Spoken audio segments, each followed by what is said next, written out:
নমস্কার দর্শক বন্ধুরা, রেপ স্পোর্টসের পর্দা আপনাদের সকলকে আরেকবার স্বাগত। আমি রাহুল এই মুহূর্তে শিলংয়ে পৌঁছে গেছি। ঠিক যেমনটা আপনাকে কথা দিয়েছিলাম যে ভারত বনাম বাংলাদেশ ম্যাচ কভার করতে আমরা শিলংয়ে চলে আসবো, ঠিক তেমনটাই চলে এসছে। এই মুহূর্তে দাঁড়িয়ে আছি কিন্তু শিলং রাজং স্টেডিয়ামের ঠিক বাইরে। শিলং রাজং স্টেডিয়ামটা কারোর কাছে অজানা নয়, কারণ ইস্ট বেঙ্গল এবং মোহনবাগানের আগে বহু ম্যাচ খেলেছে এই মাঠে। আর এখন এই মাঠের ভেতরেই কিন্তু অনুশীলন করছে বাংলাদেশ দল। আর বাংলাদেশ বলতে অবভিয়াসলি এখন যিনি স্পেশাল অ্যাট্রাকশন তিনি হচ্ছেন হামজা চৌধুরী। তাকে ঘিরে কিন্তু বেশ উত্তেজনা, এবং আজকের ট্রেনিংও কিন্তু তাকে ঘিরে বেশ উত্তেজনা মিডিয়া রিপোর্টারদের নিয়ে, কারণ বাংলাদেশ থেকে কিন্তু প্রায় 30 জনেরও বেশি মিডিয়া রিপোর্টার এসছে টু কভার দিস গেম। সুতরাং বুঝতেই পারছেন যে বাংলাদেশে শুধু নয়, বাংলাদেশে অবভিয়াসলি উত্তেজনা রয়েছে এই ম্যাচকে ঘিরে, বাট ইন্ডিয়াতেও কিন্তু বেশ উত্তেজনা তৈরি হয়েছে এই ম্যাচকে ঘিরে। এরপর কিন্তু সরাসরি চলে আসবো আজকের অনুশীলনে কী হলো। আজকের অনুশীলনটা কিন্তু বলতে গেলে বাংলাদেশের দলের জন্য বেশ গুরুত্বপূর্ণ অনুশীলন। তার কারণ এর আগে যেটা শোনা গেছে, এর আগে কিন্তু বাংলাদেশ হেড কোচ এবং তাদের ম্যানেজমেন্টরা কিন্তু মাঠ নিয়ে কিন্তু অখুশি প্রকাশ করেছে। আর এবং তাদের কথা অনুযায়ী মাঠের কন্ডিশনের কারণে কিন্তু তারা সেভাবে নিজেদের প্রস্তুতিটা কিন্তু এখনও পর্যন্ত সারতে পারেনি। সুতরাং আজকে মূলত বলা হচ্ছে তাদের প্রস্তুতিটা কিন্তু বেশ গুরুত্বপূর্ণ, কারণ আজকেই তারা মূলত হামজা চৌধুরীকে নিয়ে দলের বাকি ফুটবলারের সাথে বোঝাপড়া গড়ে তোলার কিন্তু অনুশীলনটা করবে। কারণ হামজা চৌধুরী কিন্তু অনেকটা দেরিতেই দলের সাথে যোগ দিয়েছেন। আপনারা যদি দেখেন, তিনি কিন্তু শেফিল্ড ইউনাইটেডের সাথে তার বেশ কয়েকটা ম্যাচ ছিল, সেই কারণে তিনি দলের সাথে আগে থেকে যোগ দিতে পারেননি। ঢাকায় এসে একটি প্র্যাকটিসে যোগ দিয়েছিল বাংলাদেশ দলের সাথে, এবং তারপর শিলংয়ে তার দ্বিতীয় প্র্যাকটিস। আজকে বলতে গেলে চতুর্থ দিন তার বাংলাদেশ দলের সাথে অনুশীলনে।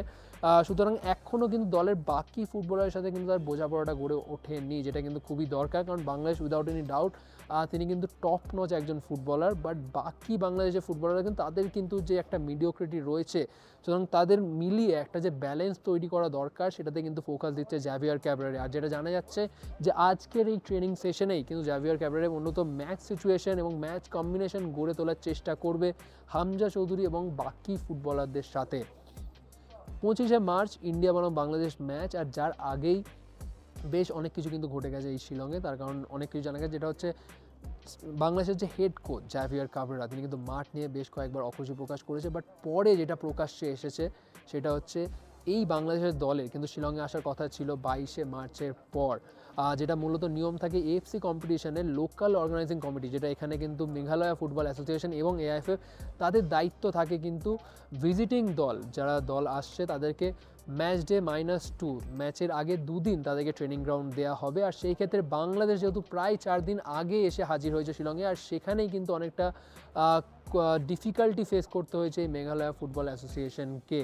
আর সেই কারণেই কিন্তু তারা কিন্তু মাঠ সেভাবে প্রোভাইড করতে পারেননি বাংলাদেশি দলকে। আপনারা যদি দেখেন, এখানে এসে প্রথম দিন শুক্রবার তারা কিন্তু নর্থ ইস্টার্ন হিল ইউনিভার্সিটি মাঠে প্র্যাকটিস করেছিলেন। আর সেই মাঠে তারা রিপোর্ট অনুযায়ী যেটা জানা গেছে, তারা কিন্তু সেভাবে তাদের অনুশীলন করতে পারেনি মাঠের কন্ডিশনের কারণে। আর তারপর দিন তারা কিন্তু শিলং রাজং স্টেডিয়ামে কিন্তু তাদের প্র্যাকটিসের জন্য অ্যারেঞ্জ করে দেওয়া হয়। সেখানেও কিন্তু কোচ শিলং রাজং স্টেডিয়ামে যেহেতু অ্যাস্ট্রো টাফ, সেই কারণে তিনি অখুশি প্রকাশ করেন। তাদের দাবি ইন্ডিয়া যেমন মেন স্টেডিয়ামে প্র্যাকটিস করছেন, তারাও ঠিক সেটাই করতে চায়। বাট এই মুহূর্তে ম্যাচ কমিশনার কিন্তু সেটা অ্যালাউ করবেন না মেন স্টেডিয়ামে একটা দলের বেশি দল যাতে প্র্যাকটিস করুক। তার কারণ 25শে মার্চ এখানে কিন্তু ম্যাচ হবে, তার আগে গ্রাউন্ড কন্ডিশন যাতে খারাপ না হয় সেটা কিন্তু কোনো মতেই চাইবে না ম্যাচ কমিশনার। ইতিমধ্যেই বলা যেতেই পারে যে 25শে মার্চ ম্যাচের আগে ইতিমধ্যে বেশ কিন্তু একটা লড়াই চলছে মাঠের বাইরে বাংলাদেশে এবং ভারতের মধ্যে। বাংলাদেশ কিন্তু বারবার যেটা বলতে আছে যে ভারত কিন্তু বারবার অ্যাডভান্টেজ পাচ্ছে, তারা কিন্তু সুবিধা পাচ্ছে না যোগ্য দল হিসেবে। বাট উল্টো দিকে এআইএফএফ থেকে যেটা বলা হচ্ছে, তারা কিন্তু যথারীতি চেষ্টা করছে বাংলাদেশকে যতটা পারা যায় ফ্যাসিলিটি দেওয়ার। বাট যেটা দাঁড়ালো শেষমেশ, সেটা হচ্ছে বাংলাদেশ যদি 22শে মার্চ আসতো শিলংয়ে, তাদের বাকি ট্রেনিং সেশনগুলো বাংলাদেশ বা কলকাতায় সেরে আসতো, তাহলে কিন্তু এত কিছু অসুবিধার সম্মুখীন হতে হতো না বাংলাদেশকে। বাট এই সমস্ত কথা সাইডে রেখে চলে আসবো আজকে ট্রেনিংয়ে। আজকের ট্রেনিংয়ে আমারও আবারও যেটা একবার বললাম যে আজকে কিন্তু চোখ ছিল হামজা চৌধুরীর উপর। আজকে ট্রেনিং যখন দেখা যাচ্ছিল, তাকে নিয়ে কিন্তু আজকে তার সাথে বাকি ফুটবলারের সাথে কিন্তু বোঝাপড়া করার কিন্তু চেষ্টা করছিল জাভিয়ার ক্যাবরেরা। তো আজকের অনুশীলন চলুন দেখে নেওয়া যাক হামজা চৌধুরী এবং বাকি বাংলাদেশি ফুটবলারদের স্পেশাল কিছু মুহূর্ত।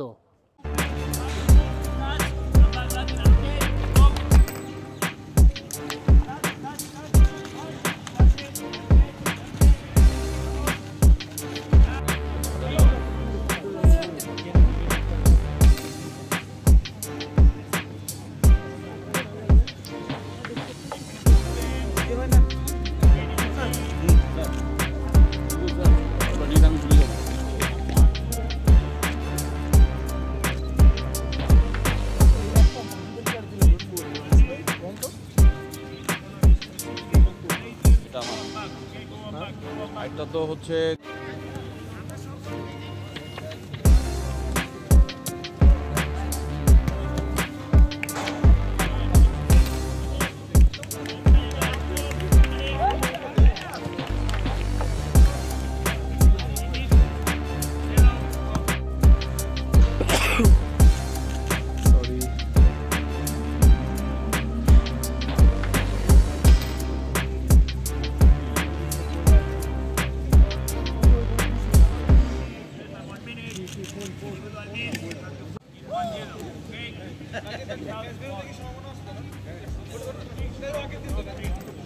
ছোটন এখানে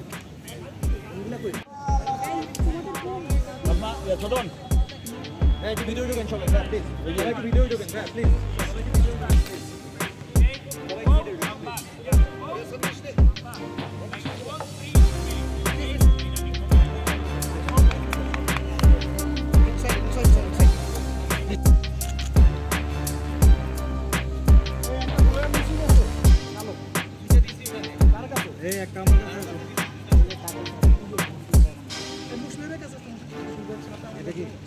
একটা মোবাইল আছে এখানে